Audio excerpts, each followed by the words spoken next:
Welcome back to another episode. It is me, one half two guys in the game at Sig, and we are here today. We're going to be reviewing the latest, newest game to come out in NetherRealms Studios, Mortal Kombat 1. Now, this game is often is considered to be like a reboot of the franchise, and that's not really true. But I mean, to a degree, it is is it is in the sense of like it's meant to drag new fans to the game or bring back old fans who haven't played the game in quite some time, because a lot has happened. So Mortal Kombat 1, to kind of just like set up the storyline or set up the game and where it takes place inside the Mortal Kombat universe, is Mortal Kombat 1 takes place after Mortal Kombat 11. I know the numbers don't match up. I'll explain here in a second. Simply put, at the end of Mortal Kombat 11, and I guess first, before we go any further, spoiler alert. I've been playing the game for close to a week at this point, and a lot of the information I'm going to be giving away or be talking about is considered spoilers, so just kind of be aware of that if you haven't played Mortal Kombat 1 and you're looking towards like the storyline or all the additional content that may be a giveaway type thing, then press pause here, go play it, come back to this episode at a later time. So I'll give you a few seconds as we discuss Mortal Kombat 11 and how this leads up to Mortal Kombat 1. So Mortal Kombat 11 takes place at technically a whole different branch of time. It's a timeline that gets completely extinguished by the end boss battle. And you play as, like you do in most of the games, you play as Liu Kang, the main hero in all this.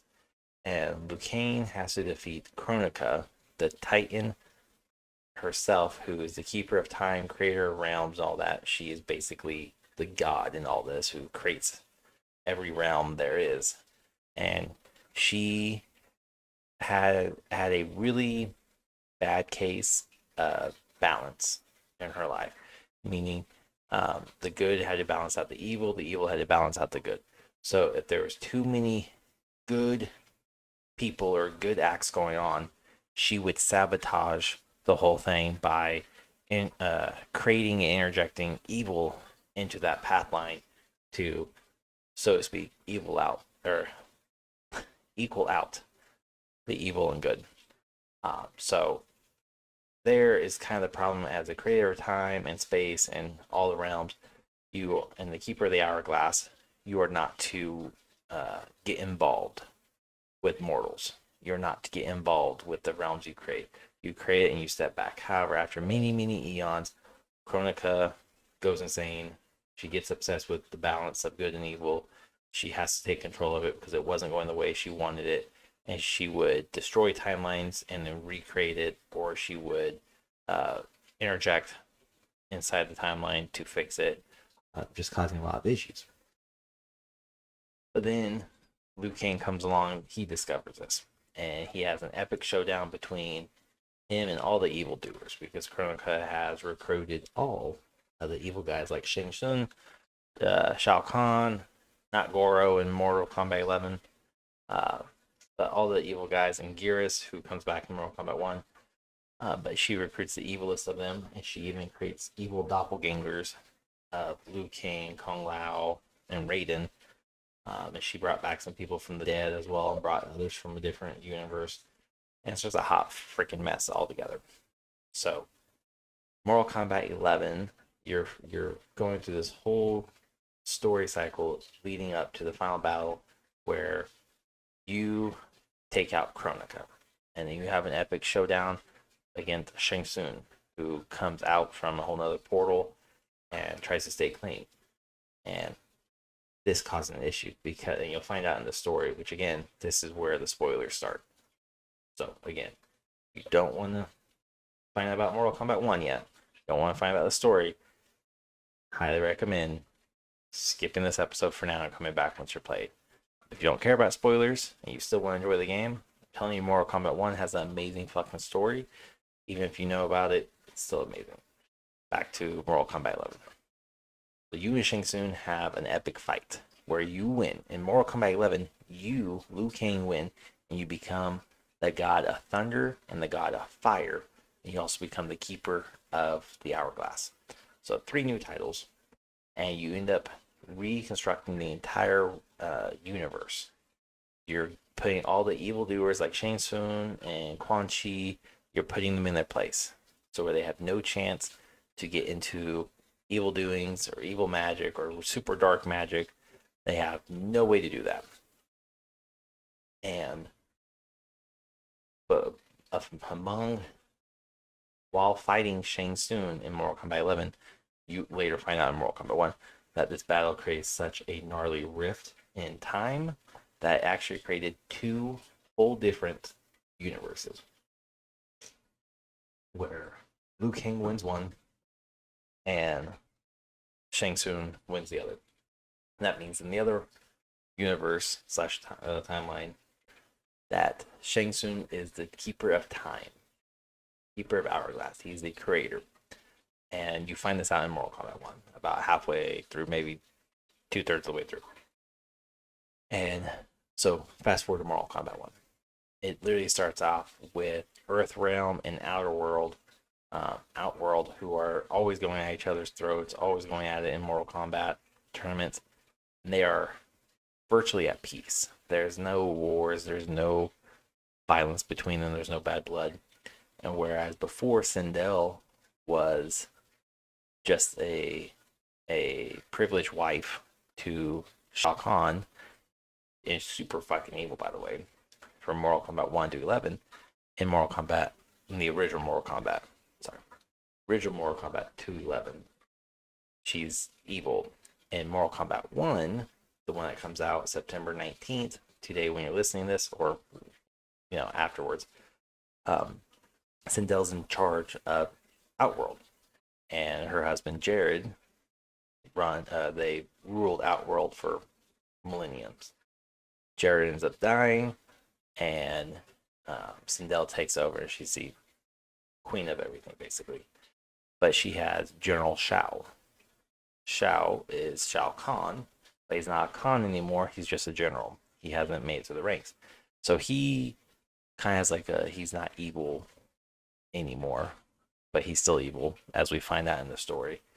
And we start off with seeing Shang Tsung as a conniving peddler of a merchant who's trying to con and swindle people out of their money, saying that he has a cure for everything.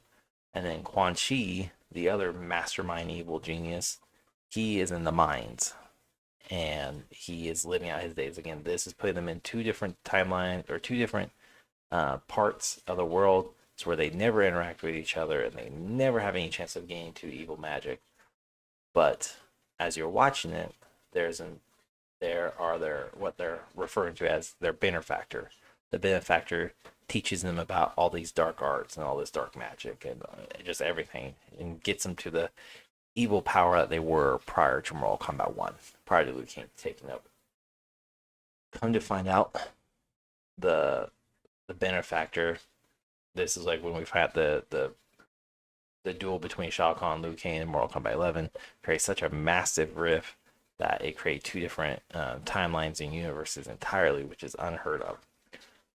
So you get to play the story, and I'm telling you, the story is amazing. The story is awesome. It's perfect storytelling. It all connects. You get homage. They pay homage to where they've been, and then we start figuring out that this isn't just a reset of the world. This is an invasion, which is interesting in itself. There's a whole mode called invasion, but you're playing the story, and you're actually captivated, and you don't have much say on who you play as. You play each chapter as a specific character, and you have very unlikely alliances. People who were once evil and served Shao Kahn and Shang Tsung and Quan Chi are not necessarily evil anymore. They did a massive overhaul on 2 of the most liked ninjas that are not Scorpion and Sub-Zero. So Reptile got a massive overhaul, and we got finally we got his backstory, and it's a really good one. He's a good guy now.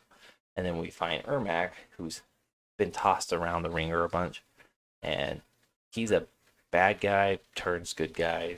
You have to kind of play the story to figure that one out. I don't want to give away too much, but just the really juicy bits. But they overhauled that, and it's really good. So now you can play as these characters, and you find out like Baraka, who's a Tarkarian, who has the disease, the Tarkatan, and Tarkant. Tarkant. I'm butchering that. I fucking butcher it every time I say it. But he has a disease, and now we're finally figuring out what makes Baraka Baraka.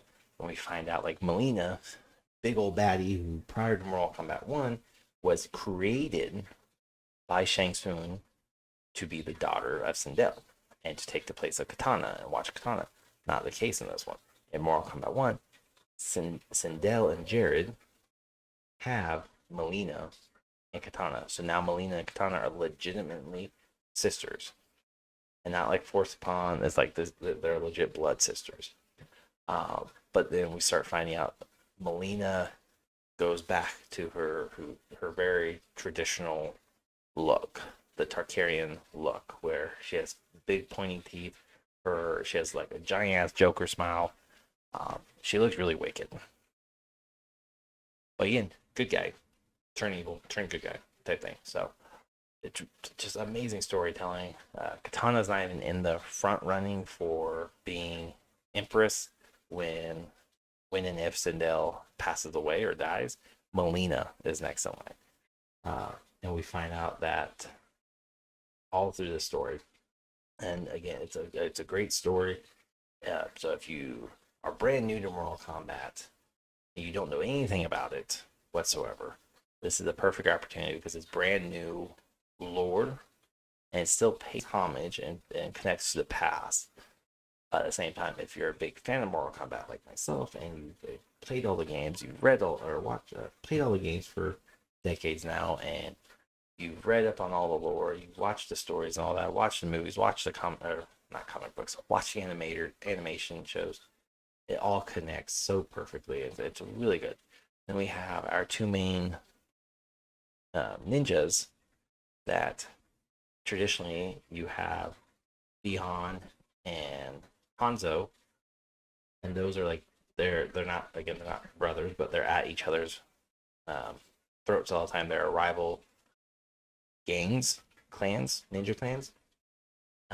In Mortal Kombat 1, that's not the case. We don't have Hanzo. We have Bihan and Quail Lang. I'm butchering the fucking name. Apologies. And they're working together and legitimately brothers. And then you find out that their father adopted Smoke, or this little boy who becomes Smoke. So now you have the three ninjas: Smoke, Scorpion, Sub-Zero. And Bihan being Sub-Zero, we still see that he has evil tendency. And if you're not familiar with Bihan is the original Sub-Zero, the original Grandmaster, who then gets murked and becomes new Sabot later on. So far, there's really no hint at that. The hints of two other ninja, or I guess three other ninjas technically, that you get hinted at or you see is one ninja you see with the Umgadi, who are the protectors of Outworld Empress. One of the Umgadis is Chameleon, and you know that you see that she's not a playable character for you. She is a cameo character for Tanya, and then you have Cyrax and I can't think of the other name now. Sector. There we go. Cyrax and Sector. You don't really see them. You don't play as them. They are cameo characters, like their old school books of robotics are cameo characters. So they're sidekicks. They play behind you, and you find out they're part of the Lin Kuei, and they fully blindly support Beyond. And it becomes very crucial and very important later on in the story. So there's so much to go over. There's so much that you can do just within the storyline alone. And then you have the other mode, which is Invasion, which after finishing the story, you figure out that's the kind of premise of the whole Mortal Kombat 1 is the evasion of timelines, and you are going to you pick a character, but you're going to go right the wrongs of the timeline that you're currently in, and you're trying to fix it. So Invasion is really cool. It provides a lot of different dynamics for it. At the same time, a very interesting way to get rewards and get new items and features and all that. And you don't have all your cameos unlocked. You have to level up your overall account in Mortal Kombat. So right now, I think you have the full top row and the one person in the bottom row. That's not really helpful. I know 2 people in the bottom row. I know that's not really helpful, but there's a lot of names there. And those are like the cameos help you out in the middle of battle. And again, in Invasion, you're just kind of going through, you're getting a whole different aspect of the story, which again, you should play story mode and then play Invasion to kind of further the progression of the story. And then you have towers, which has been around for forever. You choose a character, you fight the tower, and they do have endless tower, and they do have survivalist tower, or 2, not new ones, but kind of new ones. So you have 3 main towers and those 2 extra towers. And when you defeat the tower, you get to find out what that character's end story is for all of this. So you can play as any character you want, and it doesn't matter who the cameo is, because the cameo doesn't freaking matter to begin with when it comes to story progression. So that's probably the coolest and most interesting aspect, is there's all these stories you have to still unlock by playing tower. And then whereas like before, we'll go back through all this. I just want to go over everything. Whereas before, in past Mortal Kombat, you used to go like to a graveyard or to a arena or a shrine, and you had to like walk around and uncover stuff to get new gear, new colors, new weapon looks, new skins, whatever. Not the case anymore. You have a shrine which you have to pay 1,000 gold coins. Not hard to get by any means, and it's completely random. And so far, I have yet to pull any duplicates. I don't think you can pull a duplicate. I could be seriously wrong on that, but I have yet to pull a duplicate. And then you have your collector side of the house, or collection side of the house, where you can go through, you can change the skins, the colors. There's even finishers and brutalities on there. And there's some like everybody has the same brutality, which is the uppercut hold, where the final hit of the match is you just uppercut and it pops their head off. Everybody has that one. But as you level up your character status, because each character, like it's clearly stated, can be leveled up, and doesn't like make them more powerful or anything. It just unlocks more. It's like you get calling cards, you get emblems, you get different color that you can use for your gear. You get different weapons, different skins. You get tons of different things by just leveling up your character. So there's that aspect of the game itself that's often so wanted in other games like Call of Duty. In Call of Duty, most people want to get the gold skin, so they skin hunt and they are skin grind, and they just kind of grind with that weapon to get the gold, because that's the final camo. Kind of the same thing takes place with Mortal Kombat. You need to grind. But then the plus side is your cameo characters also get leveled up. So you can customize your cameo characters' look and gear. It doesn't do much. It just offers a different perspective for them, it's all. And then each cameo character has a whole different set of abilities and set of moves. And whether you're pressing back in the cameo button, up in the cameo, down in the cameo, or you do a front grapple, there are different cameo moves. And then there are cameo finishers too. So where like you have a finisher, your cameo character also has a finisher. So if your cameo is Scorpion or Sub-Zero or Cyrax or Sector or Cyrax or Goro or Frost, whoever, you get to have their finisher too. Now, right now there's not a co-finisher type thing where you both can go. I hope they fix that, or I hope they bring that, because I think it'd be very interesting to have that dynamic. But as right now, it's not. But again, the more you level up your personal character, more brutalities you can obtain. You can also unlock different finishers by leveling up your character. So there's a lot to it. There's a lot to it where it doesn't feel like it's just you're just grinding the grind. You're grinding at this point to unlock legit and stuff to make gameplay a little bit more fun. And then they have your I forget what they're called, soul shards. That's not right. You have gems basically, and now you have a seasonal pass, which is 45 days long, and then you have a daily pass, and then like a specialty pass, I guess, with bits. So you have 3 different sections. And one section changes every hour, one section changes every day, one section changes within 45 hours, and each one does something different. So the one that changes on hour and daily basis, you have to use your red shards for that. But the seasonal, you just need to use your silver or gold, mostly silver, to unlock things. And it's as simple as you just choosing a character and say it's Sub-Zero. So you choose Sub-Zero in the seasonal pass, and you can see everything for him, and it'll tell you this is 250 silver for a new mask design. This is 250 for a different mask design, or 250 for a color scheme, or 2,500 for a whole different outfit, or 4,000 for a whole different outfit, or 6,500 for a whole. So you get that specialty in that element, which normally used to be hidden in like the graveyards or the collector's house or the shrines that you have to go and like maneuver around. And you used to just go on like Google and type in like locations where you can find, oh, I need to go to B12 or I need to go T24 or U7, and that's how you used to figure out, oh, this is where Sub-Zero's skin is at. So you no longer have to do that, which I am thankful, because I thought that was the most tedious part. And right now, getting gold and silver coins is not hard by any means. You just need to play Tower and Invasion. You're not going to get coins via story mode. And then you have daily and weekly objectives. And there's objectives for the daily, like land a 6 combo move, and you need to do that 3 times. Or land 25 special attacks, or land 60 uppercuts.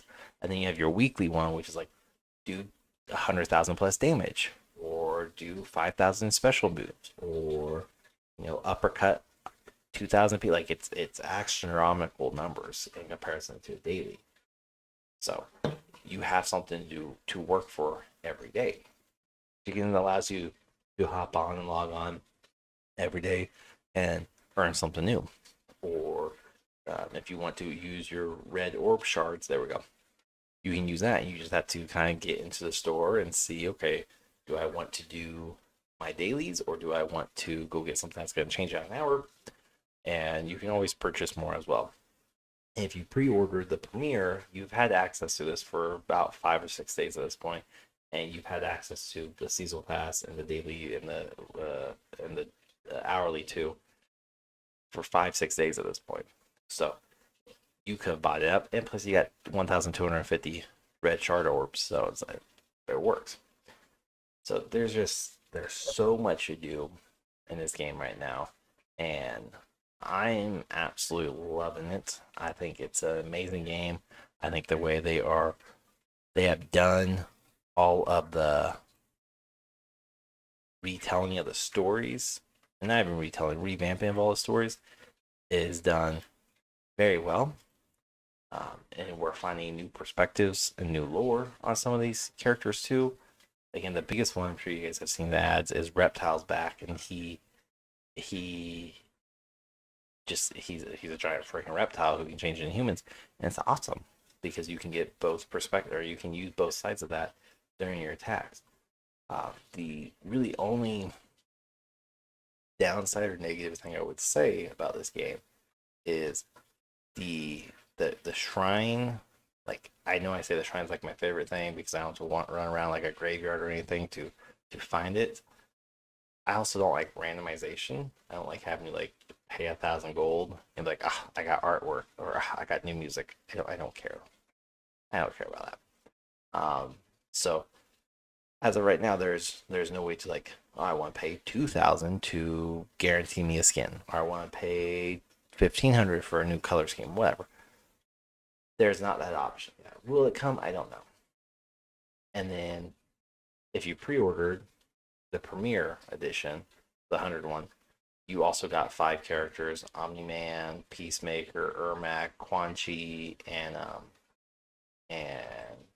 one other guy from an anime show. I can't think of his name. Sorry, there's actually 2 more. So you have Ermac, Homelander, Omni-Man, Peacemaker, Quan Chi, and Takeda, which are all your Mortal Kombat combat packs, and you got that if you did the pre-order of the premiere. Those are your current DLCs. I know they're going to work on getting more. And then for those who are kind of like wondering, going, well, what about cameos? Let's just do the whole roster really quick, okay? So again, for the combo pack, which you can purchase at a later time, or you got it if you do the pre-order with the Premier Edition of Mortal Kombat 1. Combat pack again is Ermac, Homelander, Omni-Man, Peacemaker, Quan Chi, and Takeda. And then your cameo characters, these are your like the ones that you can pop in and have them do specials and just attack the opponent.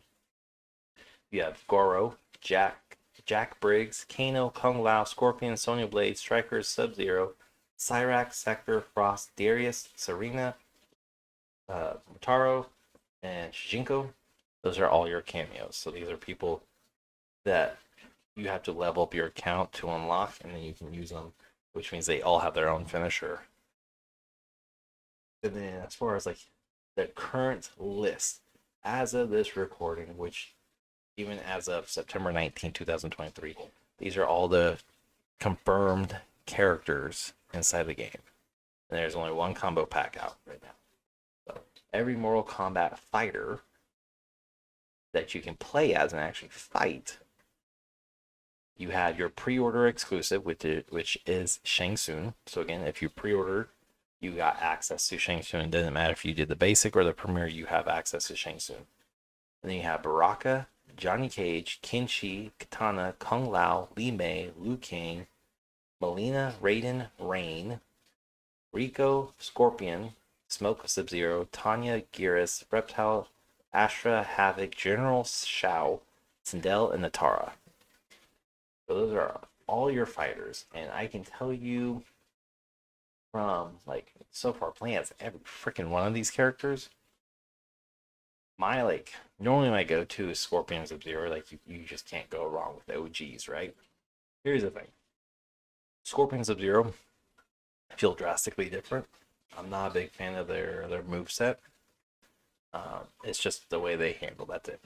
I still love them. Scorpion, not Beyond Edition, but Sub-Zero, not the Beyond Edition. Sub-Zero is like one of my all-time favorites in general. And my brothers was Scorpion growing up.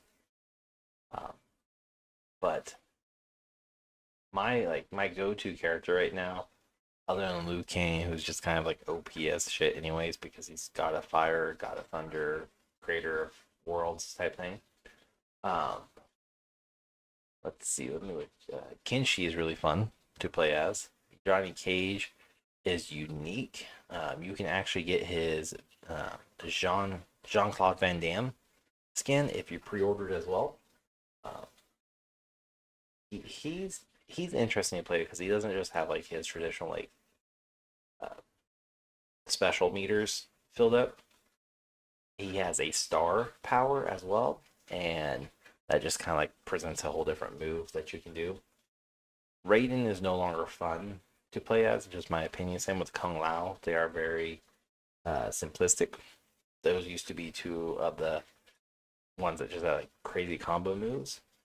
I also just like suck at combo moves too, so take that with a grain of salt. But right now, Reptile has to be a go-to for me. Same with Smoke. He's really good. And surprisingly, Sindel. Those are my 3 go-to right now. They work amazingly. Havoc, you have to unlock via story, so you can't play him right away. He's the only one that's not playable right away. But overall, where the game stands right now with all the characters, all the stuff announced, and what I've played the whole damn game at this point. I'm still working on Invasion because there's a lot to do in that one. um, and still doing towers because you have to play as every character through towers.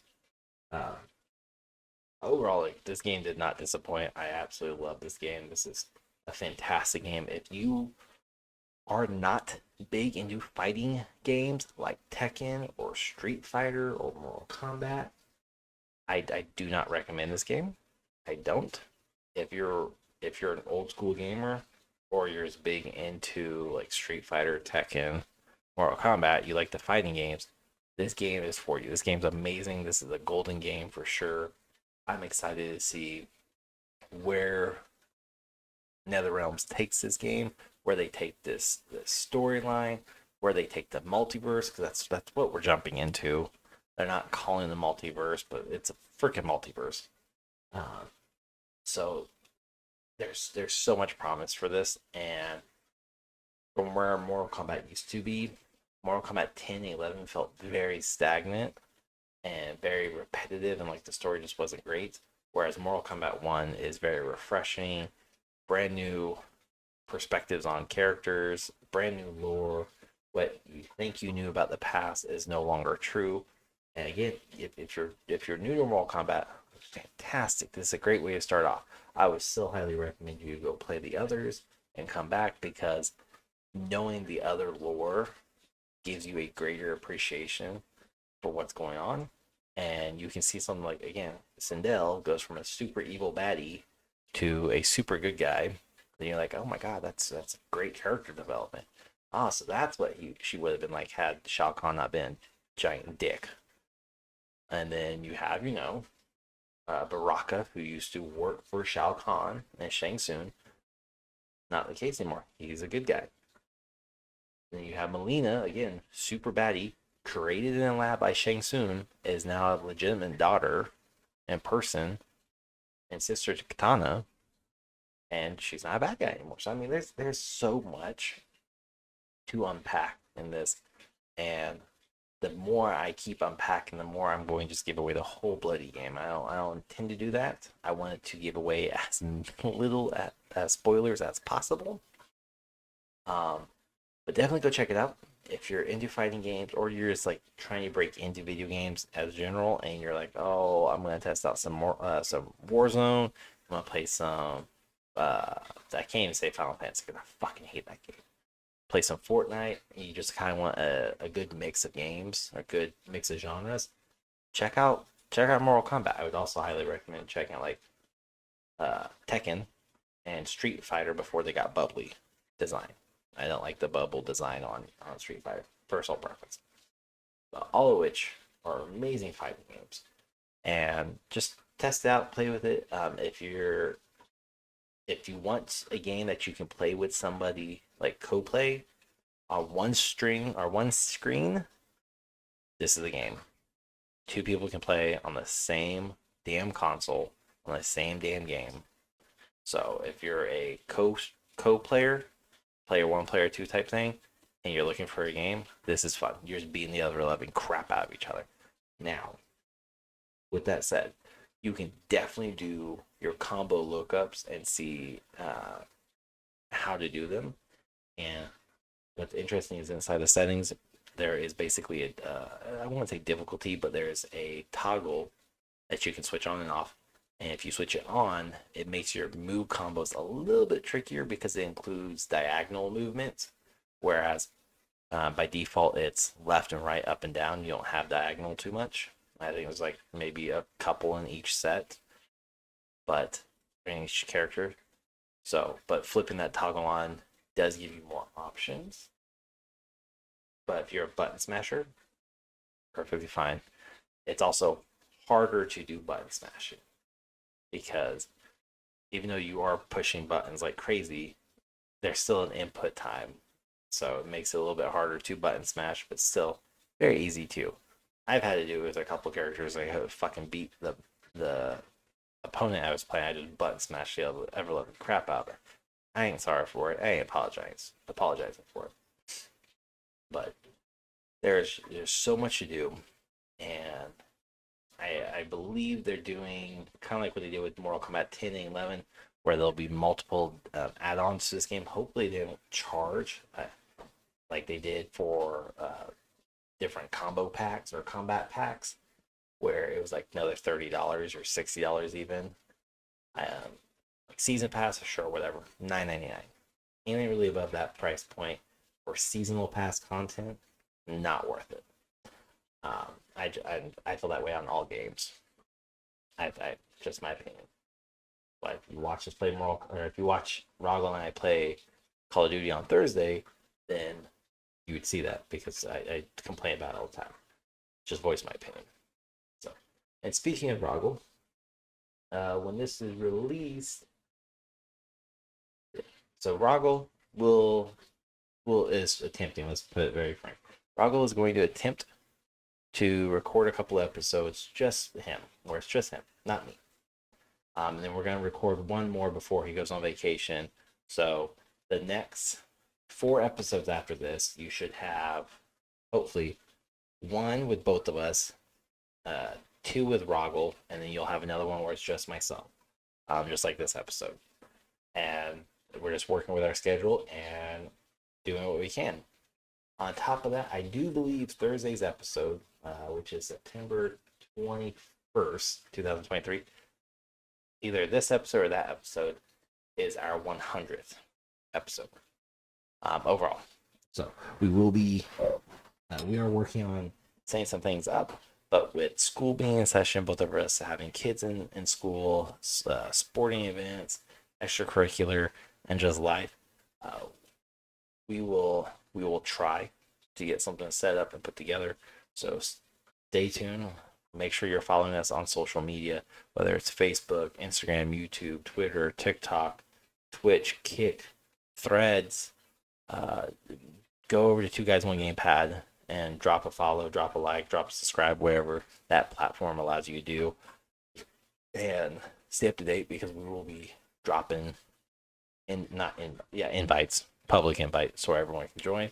And we tend to do live streams for that, and we tend to just have a lot of fun. So if we do a live stream, you'll be able to join in with us and play the games or just BS with us, whatever suits your fancy.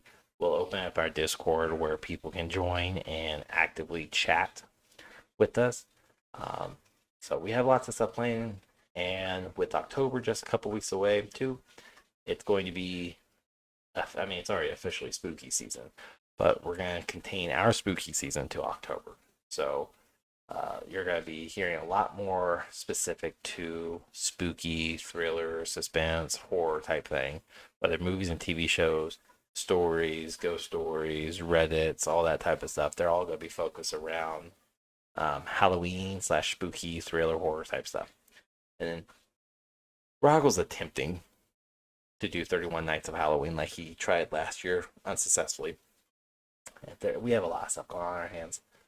So that will all be exclusive to like YouTube Shorts, TikToks, Instagram Reels, Facebook Reels, Clapper. So make sure, again, you're following us on social media so where you stay up to date with all that stuff. Other than that, everyone, I'm going to get going. I hope you enjoyed this episode talking about Mortal Kombat 1, which, again, released September 19th, 2023. It's an amazing freaking game. I love it. I adore it. I highly recommend it to anyone. But again, fighting games are not everyone's cup of tea. They have phased out and they phase in every now and then. But I highly recommend testing out, giving it a try. As it stands right now, it's not on Game Pass, so you can't purchase it for like $9.99 a month. You have to pay either $60 or $100 for the version. So if you can, like, go play at a friend's house, do that. It's a lot of fun. Highly recommend it again. For me, I give it 4 out of 5 stars. 9 out of 10, however you want to cut this cake. It's an amazing game. It's not a perfect game. And I will never give it a perfect score just because there's a lot of stuff to happen between now and the next year. So hopefully you enjoy the show. Let us know what you think. And as always, stay tuned for the next episode. We have episodes coming out every week, Tuesday and Thursday. And, they cover everything underneath the sun except for politics and religions. And I hope you truly enjoy this episode or WWE or a movie or TVs or dad life, military life episodes. We got something for everybody. Until next time, everyone, take care and enjoy the rest of your day. And just steal a line from Roggle, and he can fight me about it if he wants to drive 4 hours to get me. Until then, everyone, bye, bitch.